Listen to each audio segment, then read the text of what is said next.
Assalamualaikum dan selamat sejahtera saya ucapkan. Baiklah, kumpulan kami akan membentangkan mengenai etika dan tadbir urus. Kumpulan kami mempunyai ahli seramai 6 orang yang terdiri daripada Ahmad Nazruddin, Nur Zahira Shazana, Nur Aisyah, Nur Nabila, Aini Suhairin dan Nur Dini Nabila. Assalamualaikum warahmatullahi wabarakatuh. Nama saya Nur Aisyah binti Zafi, memegang kad matriks yang bernombor A17426. Dan pada hari ini saya akan memulakan pengenalan tentang tajuk kami iaitu etika dan tadbir urus. Jadi pada mulanya saya akan menerangkan apa itu etika dan apa itu tadbir urus. Baik, jika kita lihat di dalam slide ini, etika itu daripada segi etimologinya ia berasal daripada dua perkataan Yunani iaitu yang pertama ethos, maksudnya sifat, kesusilaan, adat itu seperti kebiasaan. Manakala perkataan keduanya etikos bermaksud keadaban, perbuatan atau perwatakan yang baik. Etika ini kalau kita lihat daripada maksud kamus bahasanya, ia berkenaan prinsip-prinsip akhlak di mana ia merangkumi moral, nilai akhlak, sopan santun dan sebagainya. Jika kita lihat daripada perspektif agama Islam, etika ini ia boleh dikait rapatkan dengan akhlak ataupun tingkah laku yang mengikut prinsip-prinsip agama yang telah ditetapkan. Ada satu pertanyaan yang telah ditanyakan kepada Rasulullah SAW. Ia berbunyi begini, ciri orang mukmin apakah yang lebih afdal imannya mendapat kelebihan? Dan baginda menjawab, orang yang mempunyai akhlak yang baik. Jadi kita tahu akhlak ataupun etika ini ia sangat titik beratkan dalam Islam. Dan saya boleh katakan etika ini kita boleh berkaitkan rapat dengan adab dan ia adalah satu pegangan atau apa yang diamalkan perwatakan individu ataupun pegangan sesebuah kumpulan ataupun organisasi tersebut. Jadi kedua adalah kepentingan etika dalam kerja ataupun dalam sukarelawan sesuatu organisasi sukarelawan itu. Yang pertama, individu. Daripada sudut individu, orang yang mengamalkan etika yang baik ini dia akan mendapat keterangan jiwa. Dan seterusnya dia dapat membina sahsiah dirinya sendiri sebab ia dipelihara oleh perwatakan-perwatakan yang baik, dan bila dia menjaga etika dan perwatakan yang baik, sudah tentu ia disenangi kawan sekumpulan atau ahli-ahli sukarelawan yang lain. Baik, yang kedua, kepentingan etika daripada segi organisasi itu sendiri. Yang pertama, ia dapat kita kata menjaminkan kestabilan organisasi itu sendiri. Kelancaran program juga dapat dicapai dan jika semua ahli-ahli dalam kumpulan itu ia mengamalkan etika yang baik, dia dapat mengawal tingkah laku setiap ahli-ahli tersebutlah. Dan apabila setiap ahli menjaga etika mereka dengan secara langsung, reputasi organisasi itu sendiri terjaga. Dan bila saya kata tadi mereka ini punya perwatakan yang baik, etika yang baik, produktiviti dan kita kata ketangkasan, semangat mereka membuat kerja itu juga akan lebih baik. Dan jika kita tahu sukarelawan ini lebih senang dikaitkan dengan orang Islam, bila mereka ini mempunyai etika yang baik, secara tak langsung sebenarnya ia dapat menjaga nama baik agama sendiri. Ia dapat menunjukkan bahawa umat Islam ini akhlaknya, etikanya terjaga. Baik, itu etika. Seterusnya, saya akan terangkan apa itu tadbir urus. Baik, tadbir urus ini daripada segi definisinya, ia merangkumi tindakan pemerintahan atau apa-apa pelaksanaan yang dilakukan oleh golongan-golongan berkuasa ataupun kita kata golongan-golongan atasan. Seperti yang saya senaraikan di sini, seperti ketua program apa-apa program sukarelawan, seterusnya ketua eksekutif, ketua jabatan dan juga ahli jawatan kuasa sesebuah kita kata unit ataupun pembahagian-pembahagian dalam sukarelawan itulah. Jadi tadbir urus ni ia melibatkan pelbagai peringkat pengurusan. Ia bukannya ada yang di atas sekali saja yang buat kerja, tapi ada bermacam-macam jabatan di bawahnya. Contohnya macam jabatan kewangan, tadbir urus kewangan, tadbir urus kebajikan, tadbir urus pengangkutan dan sebagainya. Semua itu melibatkan pelbagai peringkat pengurusan. Dan kita boleh kata golongan-golongan yang memegang tadbir urus ini, mereka memegang tanggungjawab yang agak besar untuk mencapai objektif ataupun matlamat sesuatu program kesukarelawanan itu. Sebab jika tadbir urus itu sendiri, sistem mereka tidak cekap dan tidak efisien, sebenarnya agak sukar untuk menjayakan sesuatu program itu. Dan seterusnya apa yang saya boleh rumuskan, tadbir urus ini ia boleh dikaitkan dengan merancang sesuatu program, merumus dan kemudiannya mereka merancang dasar-dasar program itu dan mereka seterusnya akan melaksanakan fungsi-fungsi yang sepatutnya mereka laksanakan sebagai orang-orang atasan yang punya kuasa. Baik. Kemudian apa kepentingan tadbir urus ini? Yang pertama, ia dapat menjaminkan kecemerlangan pengurusan sesuatu program itu ataupun sesuatu badan organisasi. Dan seterusnya, bila cemerlang, bila saya kata tadi sistem tadbir urus mereka ni cekap, kita akan dapat lihat keberkesanan sesuatu organisasi itu. Sangat lancar, sangat tersusun segalanya, dan kita boleh dapat lihat ketelusan, kita dapat lihat efisien juga, dan accountability. Maksudnya, semua orang yang memegang kuasa ini, mereka bukannya hanya duduk di atas dan berpegang kaki dan mengerah tenaga orang-orang bawahannya, tapi kita memastikan, sistem tadbir urus ini memastikan accountability setiap orang yang memegang jawatan besar, mereka harus melakukan kerja juga. Bukannya hanya menunjuk orang-orang bawah saja untuk buat kerja.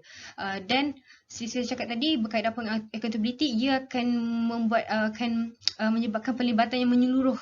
Semua orang dalam organisasi itu akan bekerja sama menjayakan program itu.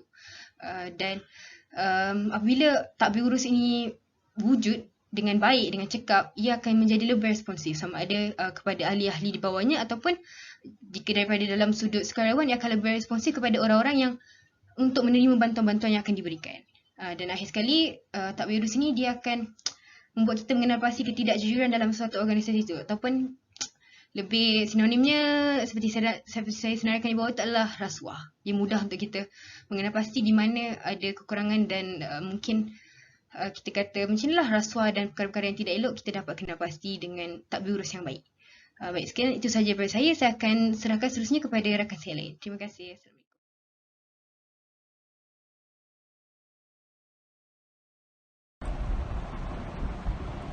Assalamualaikum warahmatullahi wabarakatuh.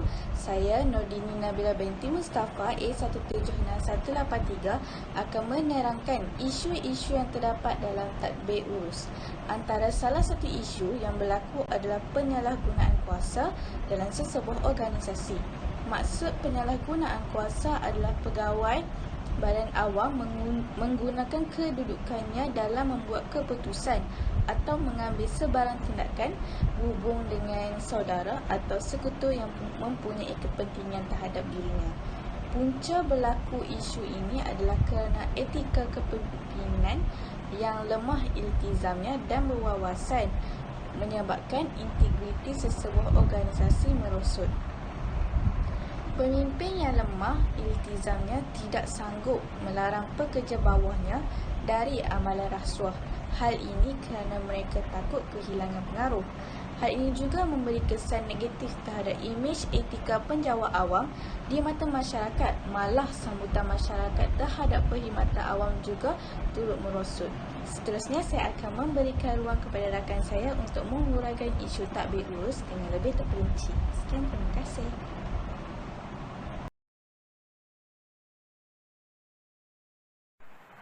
Assalamualaikum, saya Zahira. Saya akan teruskan dengan isu yang berkaitan dengan etika dan tadbir urus ini, iaitu isu rasuah. Secara umumnya, semua orang tahu yang isu rasuah ni sangat popular di Malaysia. Rasuah ni tak sepatutnya berlaku kalau tadbir urus dilaksanakan dengan integriti, sebab integriti adalah asas kepada sebuah tadbir urus yang baik. Dalam isu rasuah ni, integriti memberi maksud perihal sifat individu yang mempunyai nilai murni seperti jujur, amanah, bertanggungjawab dan telus dalam buat sesuatu pekerjaan. Rasuah merupakan satu-satunya isu integriti yang banyak dibincangkan oleh semua lapisan masyarakat. Rasuah berpunca dari sifat tamak dan kerana wujudnya peluang yang lumayan bagi seseorang. Kita tahu semua orang memerlukan keperluan asas seperti makanan, pakaian dan tempat tinggal. Tapi ada yang nak lebih daripada itu sedangkan dia tak mampu, dan orang seperti inilah yang boleh terjerumus kepada perlakuan rasuah bagi memenuhi kehendak nafsu dia. Sebagai contoh, saya ambil kes rasuah baru-baru ni yang membabitkan seorang anggota polis berpangkat sarjan yang dihadapkan ke mahkamah sebab dia ada 3 pertuduhan rasuah 3 tahun lepas. Polis ni dia minta rasuah berbelas ribu daripada seseorang sebagai dorongan untuk tutup kes narkotik yang berlaku di Kepala Batas. Isunya dekat sini, mana perginya integriti dia sebagai seorang anggota polis yang rakyat anggap sebagai pelindung mereka. Macam mana rasuah ni boleh terjadi sekiranya sistem kepolisan dan pentadbiran negara di negara kita ni ketat. Kita semua sedia maklum bahawa rasuah akan menghalang pembangunan negara, melemahkan sistem pentadbiran dan akhirnya menjejaskan pencapaian matlamat negara untuk meningkatkan kualiti hidup sejagat. Dan adalah sangat penting usaha-usaha yang perlu dilakukan untuk memerangi rasuah kerana ia adalah penyumbang terbesar terhadap pencapaian wawasan negara kita.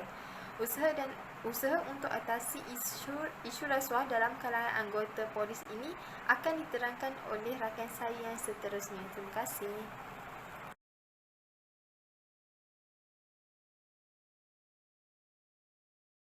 Assalamualaikum warahmatullahi wabarakatuh. Saya akan membincangkan tentang pencegahan salah guna kuasa. Jadi kita berbincangkan dulu bagaimana maksud definisi pencegahan salah guna kuasa ni. Definisinya adalah pecah amanah dan tidak berintegriti dalam menjalankan tanggungjawab sehingga menggunakan jalan yang salah di sisi undang-undang melalui kuasa yang ada. Jadi contoh kes yang kami ambil adalah daripada pegawai awam yang melakukan pecah amanah lah. Jadi kalau kita tengok kat sini, pegawai awam ni untuk kita cegah perkara-perkara ni adalah kita perlu persiapkan dengan latihan dan tentang undang-undang yang melarang sebarang salah guna kuasa, seperti mana kursus, seperti mana apa kita panggil camp untuk dihantarlah penjawat awam ni sebelum mereka menjadi penjawat awam. Jadi penjawat awam juga perlu dihantar untuk kursus perundangan agar sebarang masalah berhubungan salah guna kuasa ni dapat dikurangkan. Selain daripada kita hantar kursus dan latihan, kita juga perlu menjelaskan kepada penjawat awam tentang undang-undang yang ada, yang wujud, yang mana akan dikenakan tindakan terhadap mereka jika mereka melakukan salah guna kuasa. Okey. Selain itu juga, pencegahan yang ketiga adalah kerajaan juga perlu mengenakan hukuman yang lebih setimpal kepada pegawai awam yang menyalahgunakan kuasa, seperti meningkatkan hukuman denda dan juga penjara. Kalau mengikut pada pengarah SPRM, sebenarnya hukuman yang dikenakan itu sebenarnya sudah setimpal. Tetapi sejauh mana keberkesanan hukuman yang dikenakan tu dan sejauh mana hukuman tu dilaksanakan, dikenakan terhadap penjawat awam yang menyalahgunakan kuasa, itu yang perlu kita fahamilah tiga perkara pencegahan ni. Okey, seterusnya. Okey, ini penyalahgunaan kuasa penjawat awam. Ini data yang saya ambil pada tahun 2018. Okey, penyalahgunaan kuasa ni kebiasaannya melibatkan rasuah. Walaupun begitu, penyalahgunaan kuasa ini juga boleh melibatkan hal-hal yang berkaitan pemalsuan dokumen. Jadi kita kena faham, penyalahgunaan kuasa ni bukan semata-mata rasuah. Ada sahaja penyalahgunaan kuasa ni yang melibatkan dia menipu tuntutan. Contohnya sepatutnya tuntutan tu hanya bernilai RM20,000, tetapi dia buat tuntutan tu bernilai RM28,000. Okey. Selain itu juga penyalahgunaan kuasa ni juga boleh kita katakan sebagai dia menggunakan kuasa dia untuk memasukkan dokumen-dokumen lain. Contohnya bertujuan untuk kepentingan peribadi lah. Itu yang tadi pasal tuntutan. Kita faham, yang tu tadi pasal tuntutan, melibatkan duit, wang dan sebagainya. Ada satu lagi adalah contoh pengambilan penjawat awam, pengambilan latihan politik dan sebagainya tanpa mengikut prosedur-prosedur yang ditentukan, itu juga dikatakan sebagai penyalahgunaan kuasa. Okey. Jadi kalau kita tengok kat sini, tuntutan palsu dan salah guna kuasa dengan menggunakan kedudukan ni, peratusan adalah sebanyak 72.2% yang ditangkap dan yang kes dilaporkan. Maksudnya berdasarkan kes yang dilaporkan, yang ditangkap 72.2%, iaitu sebanyak 894 penjawat awam ditangkap atas faktor salah guna kuasa. Jadi kita tengok kat sini ada ramailah. Ini pada tahun 2018. Jadi selepas kemenangan Pakatan Harapan pada PRU yang lalu, kerajaan Pakatan Harapan ada menggubal beberapa perkara. Jadi kita tengok seterusnya. Okey, dia ada, okey, ini dia Dibangunkan Pusat Governance Integrity dan Anti Rasuah Nasional, GIACC. Jadi GIACC ni telah membentuk dua jawatan kuasa, iaitu yang pertama yang pertama adalah jawatan kuasa khas kabinet mengenai anti rasuah bagi menguruskan hal-hal berkait pengurusan permit dan lesen. Okey, dan yang ketiga, jawatan anti rasuah adalah mekanisme yang diwujudkan di bawah SPRM untuk mengukuhkan kredibiliti penjawat awam. Saya okey. Dah nampak tak? Okey, situ. Okey. So kalau kita tengok kat situ, yang ketiga ni ada pelan anti rasuah nasional adalah satu dokumen yang menjadi pelan utama yang 115 inisiatif dilaksanakan bertujuan memerangi salah guna kuasa. Jadi kita kena tengok kat sini. Jap saya. Okey. Kita tengok kat sini tentang pelan anti rasuah ni. Ini yang menarik saya nak bincangkan. Sebab berdasarkan pelan anti rasuah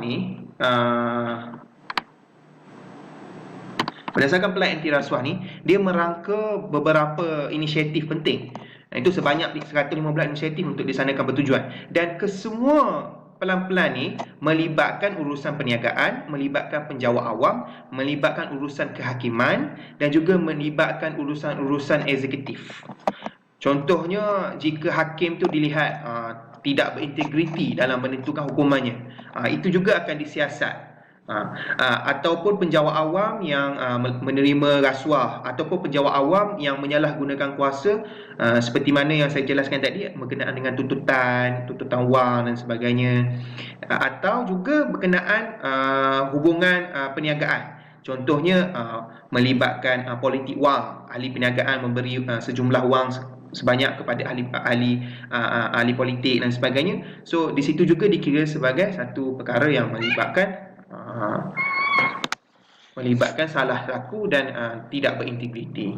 Jadi itu saja pembentangan saya untuk bahagian ini. Terima kasih. Langkah pencegahan bagi isu rasuah dalam kalangan polis yang pertama adalah penguatkuasaan undang-undang yang lebih ketat dengan mengenakan hukuman yang lebih serius. Okey, hal ini kerana hukuman yang lebih serius bukan sahaja dapat memberi pengajaran kepada pesalah, tetapi ia juga bagi menakutkan masyarakat lain agar jangan sesekali cuba mendekati jenayah rasuah. Seperti yang kita semua tahu, di Malaysia hukuman bagi pesalah rasuah adalah hukuman penjara dan denda. Tetapi bagi saya, kedua-dua hukuman ini tidak lagi relevan bagi menakutkan masyarakat atau menyedarkan masyarakat tentang betapa beratnya kesalahan jenayah ini. Hukuman yang wajar dikenakan kepada individu yang melakukan rasuah adalah hukuman sebat kerana jenayah rasuah ini merupakan ibu kepada tercetusnya jenayah berat yang lain. Dan sebagai masyarakat sendiri, apabila kita mendengar hukuman sebatan, secara tidak langsung kita berasa gerun kerana hukuman sebatan ini sering dikaitkan dengan hukuman-hukuman berat seperti jenayah dadah dan sebagainya. Jadi dengan cara ini kita dapat menyedarkan masyarakat tentang betapa beratnya jenayah rasuah ini sama dengan jenayah seperti dadah yang saya katakan tadi. Baik, untuk pengetahuan anda semua, sebenarnya pihak PDRM ada melakukan beberapa strategi untuk menangani isu rasuah. Antaranya adalah pelan tindakan anti rasuah. Tetapi tindakan strategi polis ini tidak akan berjaya atau jarang berjaya kecuali jika disertai oleh reformasi undang-undang. Jadi betapa pentingnya undang-undang memainkan peranan di sini. Saya ingin tekankan juga penguatkuasaan undang-undang akan berkesan sekiranya badan kehakiman berfungsi dengan baik. Jika tidak, undang-undang yang diperketatkan tidak membawa apa-apa makna.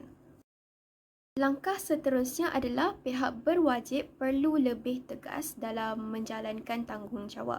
Okey, pihak berwajib yang saya nyatakan di sini adalah sudah semestinya pihak SPRM dan pihak polis.